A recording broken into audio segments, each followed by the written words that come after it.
इस प्रकृति का सबसे बेहतरीन प्राणी कौन है? आप सभी जानते हैं। हम और आप मनुष्य। कहते हैं कि 86 लाख योनियों से निकलने के बाद मनुष्य योनि मिलता है। ये तो आप सभी को दिखता होगा। कहते हैं ना, प्रत्यक्षम प्रमाणम किम। प्रत्यक्ष के लिए आवश्यकता नहीं है प्रमाण की। जैसे आप देखते हैं, चींटी है, मच्छर है, उड़ीस है, झिंगूर है, गिरगिट है, हाथी है, घोड़ा है, बंदर है, क्या क्या है, बाघ है, चीता है, कितने हैं आप गिन भी नहीं सकते।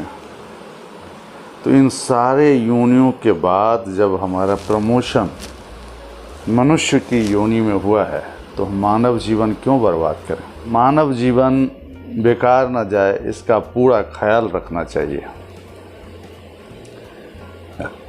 मैं कोई उपदेश देना नहीं चाहता हूँ। इतनी बात तो ज़रूर कहना चाहूँगा कि ये जन्म बार बार नहीं मिलेगा।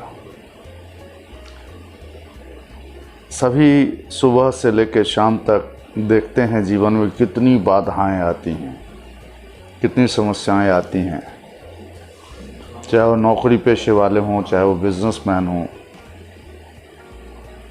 सब सुबह से शाम तक किसी इच्छा की पूर्ति के लिए प्रयास करते रहते हैं। कोई इच्छा होती है उसकी पूर्ति हो जाए, कोई समस्या है उसका समाधान हो जाए,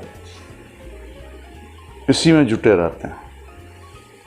और कई बार मन मुताबिक इच्छा की पूर्ति भी हो जाती है तो बहुत खुश होते हैं, और कई बार इच्छा के मुताबिक पूर्ति नहीं होती तो बहुत दुख होता है।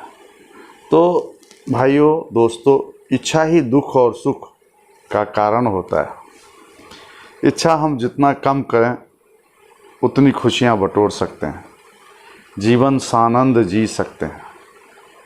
लेकिन ये इच्छाएं तो अंदर में है। अंदर की चीज़ों को हम कैसे मार सकते हैं, उससे कैसे ऊपर उठ सकते हैं,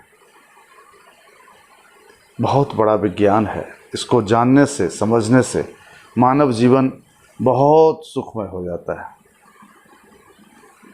तो मानव जीवन को साकार करने के लिए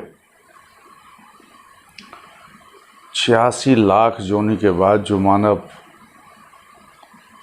बनता है, मानव में पैदा लेता है, किस लिए पता है? ईश्वर को जानने के लिए। जिस परमात्मा ने इतनी बड़ी सृष्टि का निर्माण किया है, वो परमात्मा आज हमें इस जगह, इस मुकाम पे पहुंचाया है, मुझे इंसान बनाया है।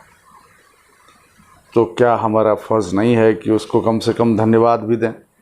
अक्सर लोग गाली देते रहते हैं।